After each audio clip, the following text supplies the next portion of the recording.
Es un tema bastante fácil porque ya en los cursos previos ya hemos aprendido lo que es la fisiología de la tiroides. Así que ahora lo que vamos a hacer es básicamente repasar esa fisiología y enfocarlo al contexto clínico de enfermedades, ¿no?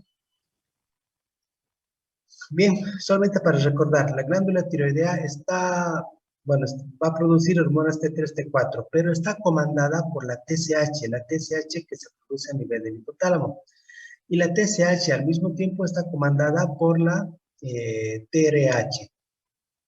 Entonces, en ese sentido podemos indicar que en el hipotálamo se produce la TRH que va a estimular a la TSH va a estimular a la glándula tiroidea y la glándula tiroidea va a producir T3, T4. Y estos hormonas que se producen, como son la T3, T4, al mismo tiempo a través de la retroalimentación negativa van a inhibir la producción de TRH a nivel del hipotálamo y la producción de TSH a nivel de la hipófisis. Y esto se ve sobre todo cuando existe sobreproducción de hormona tiroidea, de tal modo que si tenemos excesiva cantidad de T3 y T4, esta excesiva cantidad inhibe a los centros superiores, como es el hipotálamo, disminuyendo la producción de TRH y disminuyendo la producción de TSH. Eso es la retroalimentación negativa. Y de igual modo, ¿no? Si tenemos deficiencia de T3, T4, esa deficiencia se va a manifestar, va a estimular también a los centros superiores para que el hipotálamo produzca mayor cantidad de TRH y la hipófisis produzca también mayor cantidad de TSH. Esto con el fin de equilibrar, ¿no?, la producción de T3, T4 a rangos normales que sea lo que el organismo requiere, o sea, buscando ese equilibrio, ¿no? Y de esa manera es que se obtiene el equilibrio fisiológico de lo que es la homeostasis de las hormonas tiroideas. ¿Cuándo aparecen las enfermedades? Pues aparecen cuando tenemos excesiva producción de T3 y T4, que en este caso sería el hipertiroidismo, o cuando existe deficiencia en la producción de T3 y T4, que en este caso sería hipotiroidismo. Ahora bien, algo importante en esto. Cuando hay patologías que afectan a la glándula tiroidea, se denominan patología primaria. Sin embargo, ¿qué significa esto? Que cuando tenemos una patología primaria, la enfermedad está acá en la glándula tiroidea. O sea, que la glándula tiroidea produce, ya sea en el caso de hipertiroidismo, produce excesiva cantidad de T3, T4 en forma autónoma. Tanto es así que la excesiva cantidad de T3, T4 inhibe sí a la producción de TRH, inhibe a la producción de TSH, pero esta inhibición de la TSH al final no hace ninguna acción a nivel de la glándula tiroidea, porque la glándula tiroidea empieza a producir de manera autónoma, como les decía, mayores cantidades de T3, T4. Cuando la patología se encuentra acá a nivel de la tiroides, es patología primaria. Ahora bien, cuando la patología se produce a nivel de hipófisis, se denomina como enfermedad secundaria. ¿Por qué? Porque resulta que, digamos, tenemos acá un adenoma productor de TSH. Entonces, ¿qué va a realizar este adenoma productor de TSH? Va a producir mayor cantidad de TSH de manera autónoma. Esa cantidad excesiva de TSH va a estimular la glándula tiroidea para producir mayores cantidades de T3 y T4. Estas cantidades altas de T3, T4, que se va a manifestar como hipertiroidismo, va a inhibir al centro superior, como es el hipotálamo, en la cual se va a producir poca o ninguna cantidad de TRH. Pero no va a hacer ningún efecto sobre la hipófisis, porque la hipófisis, porque tiene un adenoma, va a seguir produciendo de manera autónoma, sin hacer caso a su regulador, que es la TRH. La hipófisis va a estar produciendo altas cantidades de TSH. Entonces, cuando la patología está empezando a nivel de la hipófisis, se denomina secundaria. Y cuando hay alguna patología que está acá a nivel del hipotálamo, se denomina terciaria. ¿Cuál es esta característica? Que si tenemos alta cantidad de TRH, ¿qué va a hacer la alta cantidad de TRH? Va a ordenar al hipófisis para que este hipófisis produzca mayor cantidad de TSH. ¿Y qué va a hacer la TSH? Va a ordenar a la glándula tiroidea que produzca mayor cantidad de T3, T4. Y esta excesiva cantidad de T3, T4 pues no va a inhibir ni al hipotálamo ni a la hipófisis, porque pues el hipotálamo está funcionando de manera autónoma. Y eso se denomina como enfermedad terciaria. ¿no? Esto es válido tanto para hipertiroidismo como para hipotiroidismo. Sin embargo, prácticamente el 99% y más de los casos está la patología a nivel tiroidea. Rara vez está a nivel hipofisiario y mucho más rara vez está a nivel hipotalámico. ¿Ya? Bueno, dicho esto, continuamos. La glándula tiroidea, ubicada en la parte anterior del cuello, formada por dos lóbulos, un istmo, ¿no? Y tiene irrigación a través de las arterias tiroideas que provienen de la carótida, ¿no? Su vascularización es muy importante. Si empezamos a ver a manera microscópica, pues encontramos lo que es el estroma donde están las células folliculares, y estas células folliculares son las que producen las hormonas tiroideas, tanto de T3 y T4. Pero estas hormonas tiroideas, al momento de ser producidas, pues son almacenadas en los coloides. Y esto es importante recordarlo así, porque si hay alguna enfermedad que va a realizar alguna lesión en la glándula tiroidea, y esa lesión va a significar que exista liberación del contenido coloideo, pues va a liberar también después cantidades de hormona tiroidea almacenada, ¿no? Eso es el caso de la tiroiditis. Bien, continuamos. Entonces, a nivel de la tiroides se produce principalmente T3, T4. Y estos están regulados por la TRH, que se produce en el hipotálamo, y la TSH, que se produce en la hipófisis. Solo como dato, mencionarles que el aporte de yodo diario es aproximadamente de 150 microgramos día, ¿no? Es las condiciones fisiológicas. La retroalimentación negativa, como les había indicado, ¿no? La excesiva cantidad de T3 y T4 va a inhibir la producción de TRH a nivel del hipotálamo y va a inhibir la producción de TSH a nivel del hipófisis. Esto se conoce como la retroalimentación negativa. Y al contrario, si tuviéramos deficiencia de T3 y T4, esa deficiencia va a estimular a que el hipotálamo produzca mayor cantidad de TRH y al mismo tiempo también se va a estimular a que el hipófisis produzca mayor cantidad de TSH, con el fin de estimular a la tiroides y pueda compensar esta deficiencia, ¿no? Ahora bien, ¿cuáles son los efectos fisiológicos de las hormonas tiroideas? Bueno, prácticamente las hormonas tiroideas actúan sobre todo el organismo. A nivel del corazón van a producir el cronotropismo positivo, el inotropismo, ¿no? Que está en relación, por un lado, a la frecuencia cardíaca y por otro lado, ¿no? A la fuerza de contracción del miocardio. También a nivel del tejido adiposo, donde va a estimular la lipólisis. Por eso es que pacientes con hipertiroidismo tienen tendencia a ser pacientes delgados con poco contenido de tejido celular subcutáneo. Promueve también el desarrollo a nivel de los huesos, ¿no? Y de otros sistemas también, como el desarrollo cerebral también. Y aquí personas que tienen deficiencia de hormona tiroidea, aparte de ser pacientes de talla baja, también tienen algún desorden a nivel cognitivo, ¿no? También incrementa la absorción de carbohidratos en el intestino, pues, y además producen también calor, ¿no? Por eso los pacientes con hipertiroidismo, por el efecto de las hormonas tiroideas, pues, se realiza un efecto metabólico alto, lo que va a producir mayor cantidad de generación de calor, ¿no? Ahora bien, lo que les decía, la localización del origen de los trastornos tiroideos se localiza en la glándula tiroides y en ese caso se denomina primario. Si el problema está en la hipófisis o en la hipófisis, es secundario. Y si el problema está en el hipotálamo, pues es terciario, ¿no? ¿Cuáles son las enfermedades que afectan a la tiroides? Bueno, básicamente el hipertiroidismo y el hipotiroidismo. También crecimiento de la glándula tiroidea, que se conoce como bocio, o problemas neoplásicos, ya sean benignos o malignos, como son el nódulo tiroideo, ¿no? Y bueno, algunos problemas anormales de la función tiroidea que algunas veces se llega a ver, ¿no? Ahora bien, repasaremos lo que es el hipotiroidismo. Por concepto, ¿qué es el hipotiroidismo? El hipotiroidismo, por concepto, es la disminución, ¿no? En la producción, y por tanto de su efecto, de las hormonas tiroideas.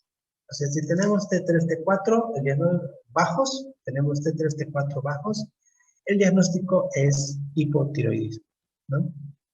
La causa más frecuente es la disminución en la síntesis y en la secreción de las hormonas tiroideas por la propia glándula tiroidea.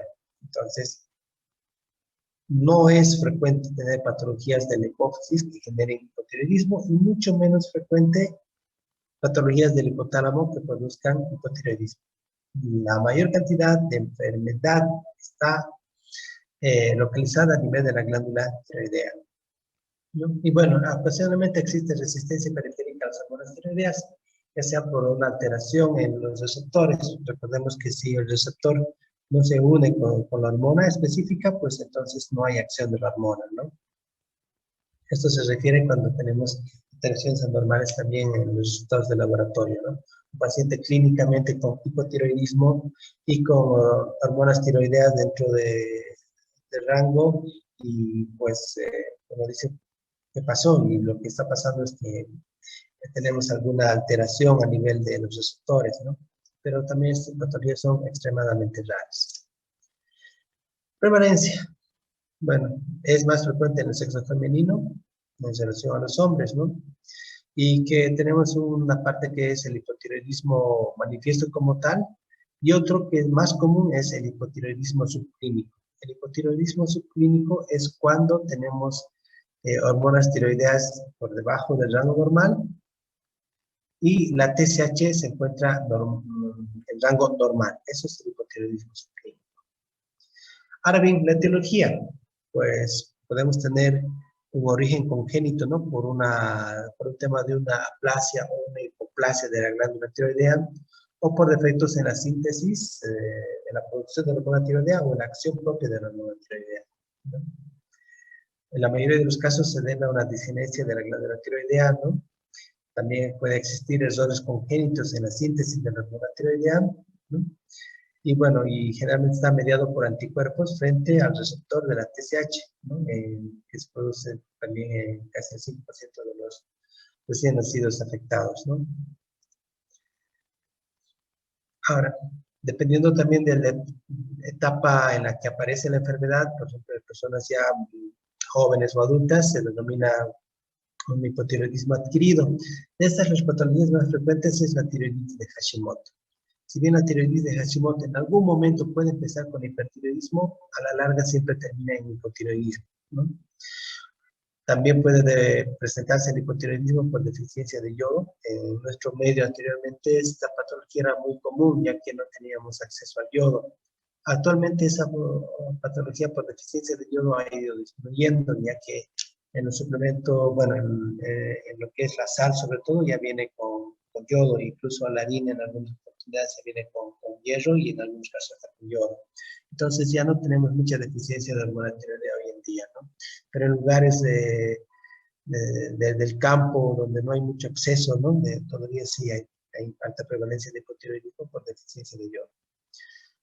Ahora, tiroiditis linfocítica, esa es otra enfermedad inflamatoria de la tiroides que puede terminar en hipotiroidismo o ablación de la glándula tiroides. La ablación de la glándula tiroides puede realizarse ya sea por cirugía misma, una cirugía por cualquier motivo, generalmente son nódulos, generalmente es cáncer o algunas veces un problema de un crecimiento de la glándula tiroidea que se conoce como bocio y por un tema estético se retira, ¿no? También la ablación se puede realizar por yodo radioactivo, el yodo 131, en situaciones sobre todo de una enfermedad de Graves que no puede controlarse o en casos de neoplasia tiroidea que requiere un tratamiento con yodo radioactivo. Y esta cosa que parece tan inofensiva que es la terapia de radiación para cabeza y cuello, ¿no? Resulta que la radiación es muy dañina para la glándula tiroidea.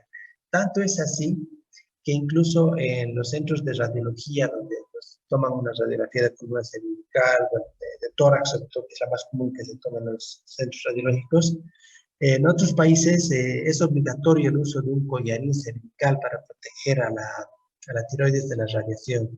Sin embargo, eso no es muy común en nuestro medio, pero sí debería de exigir y pedirse, si alguno de nosotros se toma una radiografía de tórax, pues tener un collarín cervical para precisamente protegernos de la radiación, ¿no?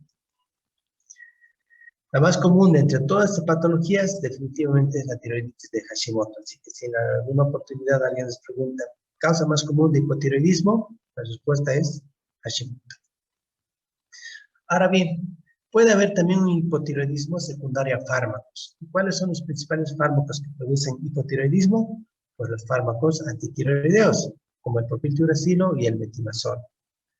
Si nosotros administramos metimazol o propiltiuracilo en un paciente hipertiroideo y no realizamos un seguimiento para controlar sus hormonas, su nivel de hormonas tiroideas, tanto T3, T4 como la TSH, podríamos excedernos en las dosis y pasar hacia un cuadro de hipotiroidismo medicamentoso. Ahora, hay otros medicamentos como la amiodarona o el litio que también pueden generar hipotiroidismo.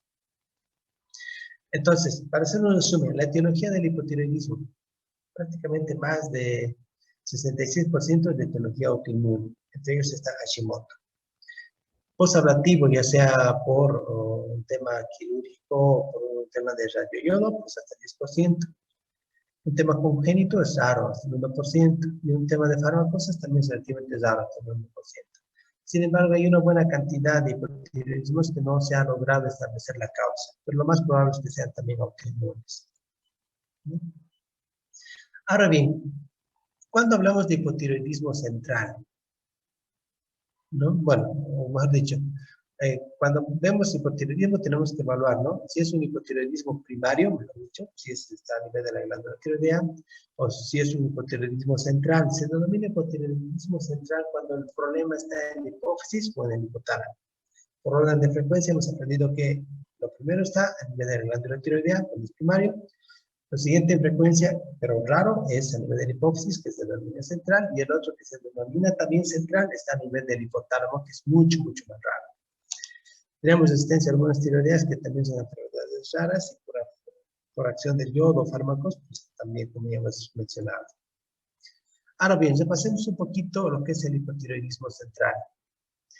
Es una causa rara de hipotiroidismo ocasionada por una insuficiente estimulación de la glándula tiroidea. O sea, ¿quiénes estimulan a la glándula tiroidea? La TSH, ¿no?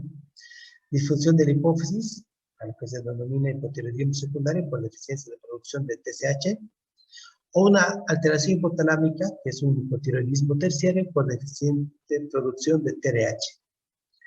¿Qué es lo que generalmente llama la atención en estos casos? Es que, para empezar, tenemos concentraciones bajas de hormonas tiroideas. Por concepto, hemos indicado que si hormonas tiroideas son bajas, es hipotiroidismo, ¿no? Y cuando tenemos una TSH inapropiadamente baja o normal, pues entonces pensamos en el hipotiroidismo central, ¿no? Eso es otra de las características.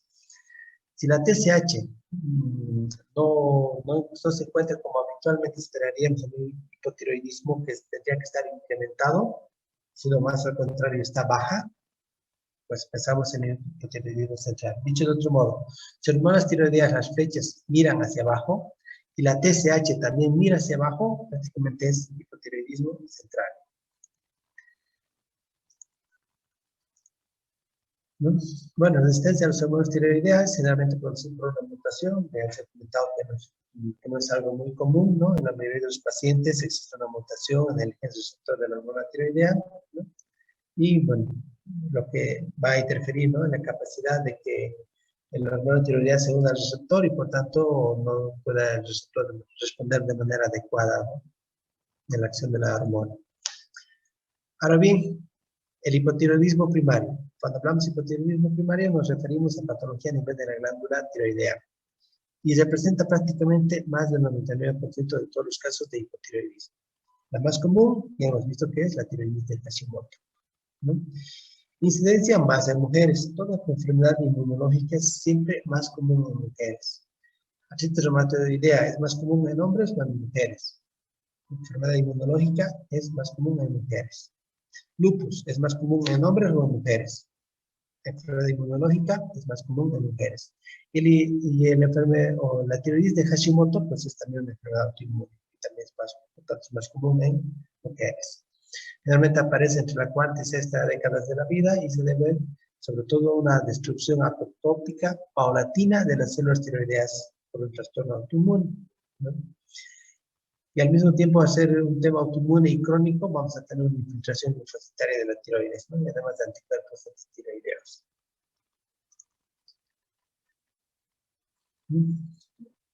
Ahora bien, cuando vemos a un paciente con un hipotiroidismo primario, siempre tenemos que buscar alguna otra enfermedad autoinmune, ya que viene asociada con las enfermedades autoinmunes.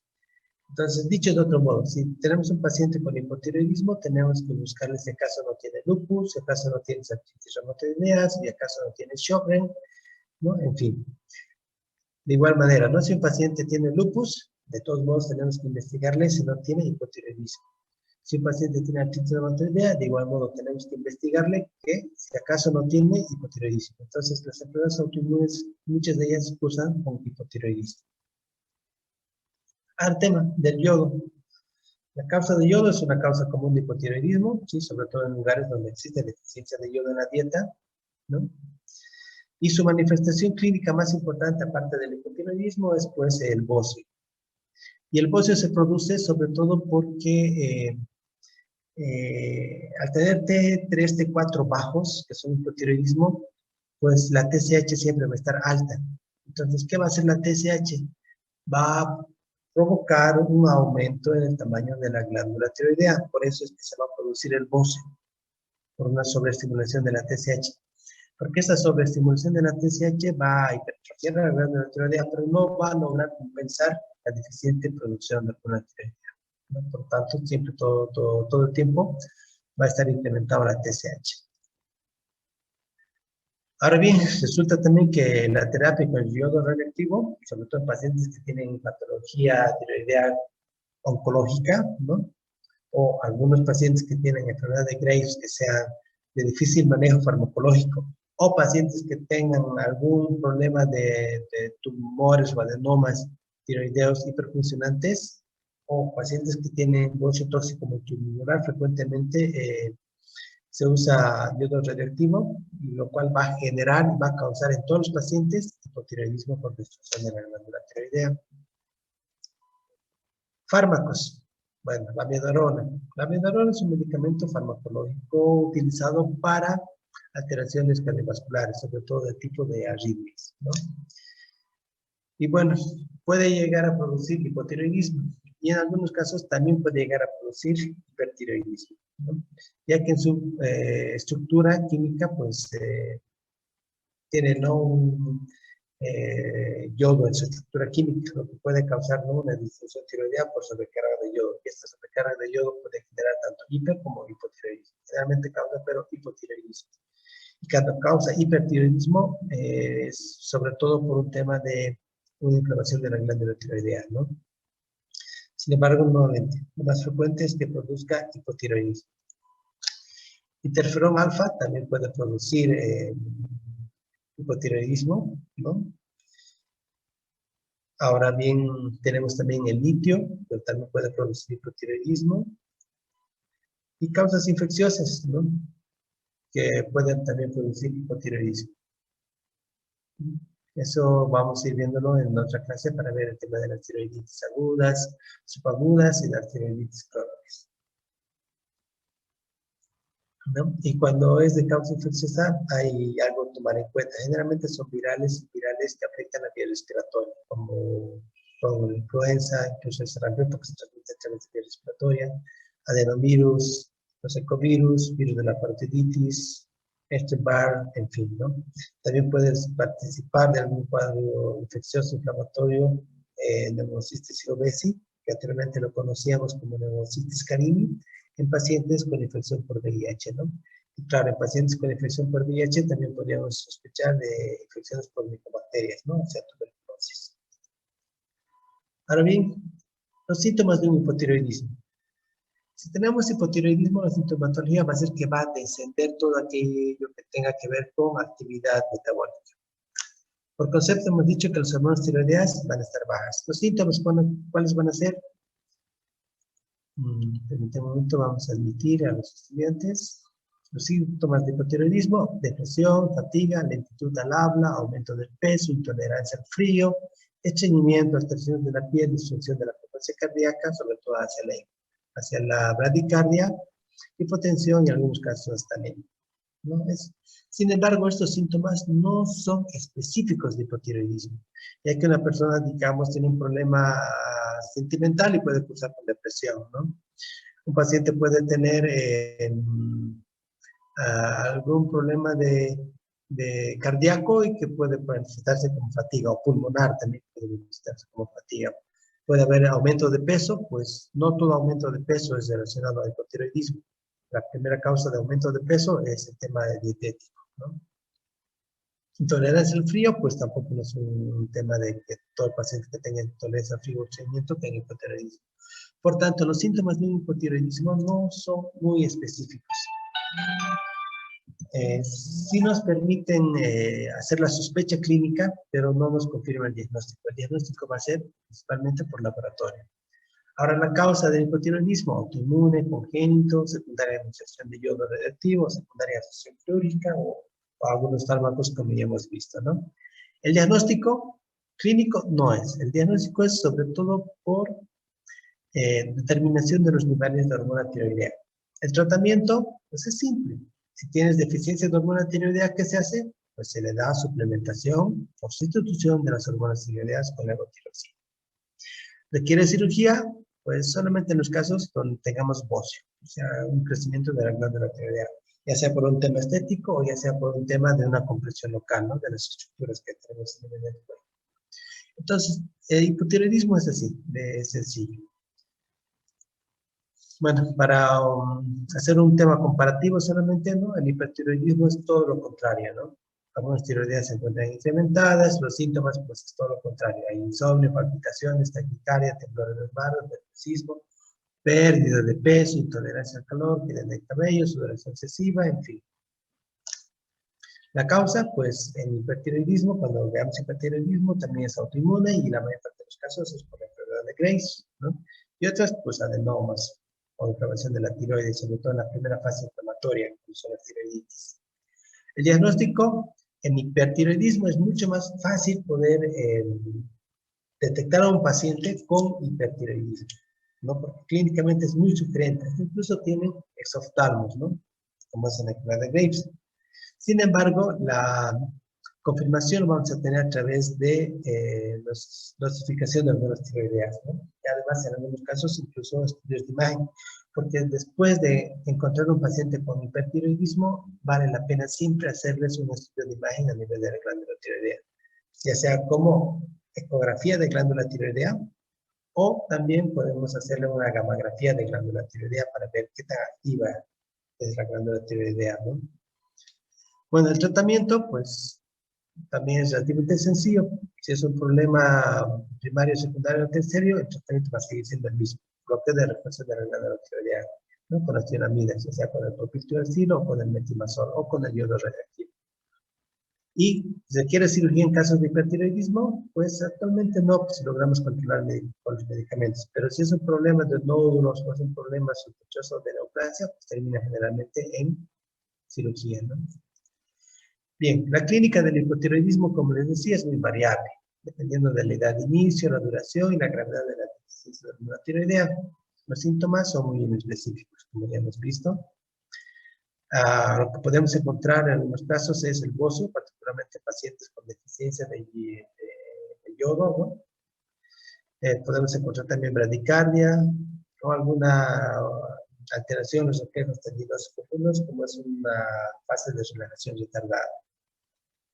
Debido a la especificidad, y esto es muy importante, ¿no? De las manifestaciones clínicas, el diagnóstico de hipotiroidismo se basa principalmente en pruebas de laboratorio. Por tanto, si queremos llegar a diagnóstico con una sospecha clínica, tenemos que documentarlo con laboratorio, que es pidiendo T3, T4, generalmente pedimos T4 libre y la TSH. Ahora bien, como les decía, ¿qué pedimos? T3, T4 o T4 libre. Generalmente pedimos T4 libre y la TSH. Rara vez pedimos la TRH. La TRH solicitamos cuando tengamos sospecha de un hipotiroidismo central, o sea, una alteración a nivel de la hipófisis o una alteración a nivel del hipotálamo, pero es muy raro.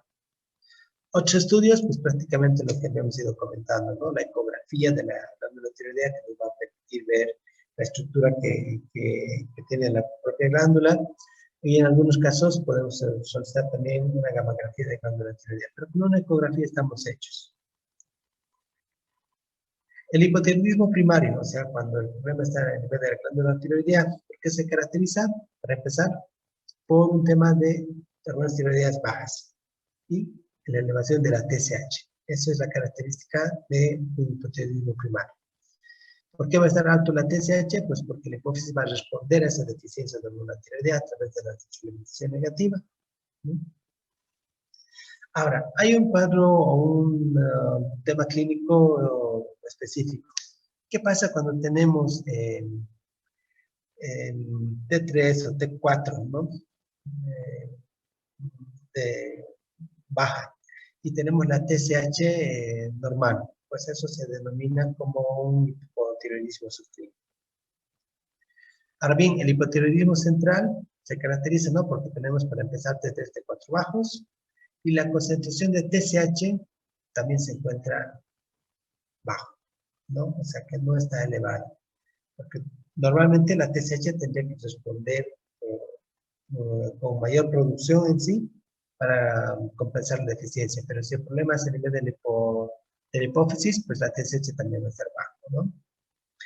Y en esa situación donde tenemos T3, T4 bajos y TSH bajo, ¿qué tenemos que hacer? Tenemos que diferenciar si es por una alteración en la glándula hipofisiaria o una alteración en el hipotálamo.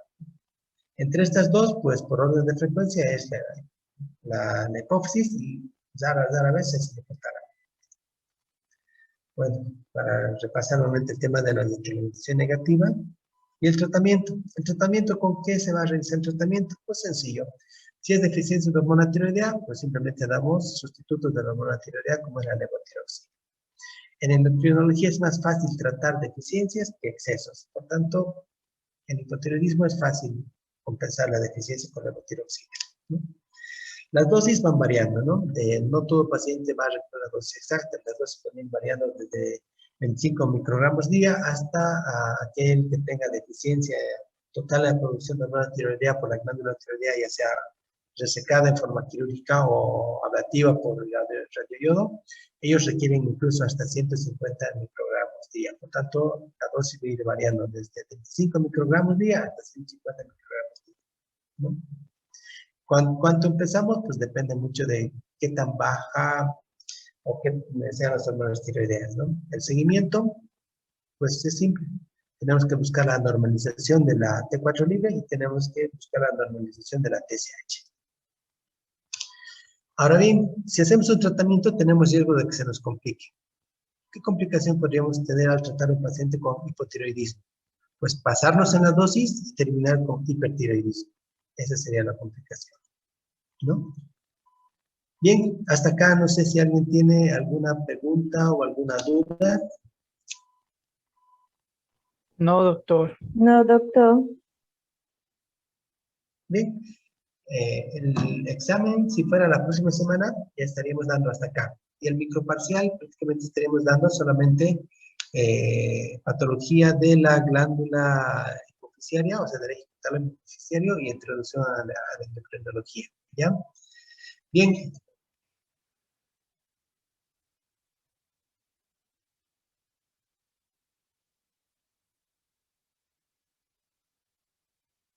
De por vida, dependiendo de cuál sea la causa. Como hemos visto que Hashimoto es la principal causa, Hashimoto es de por vida.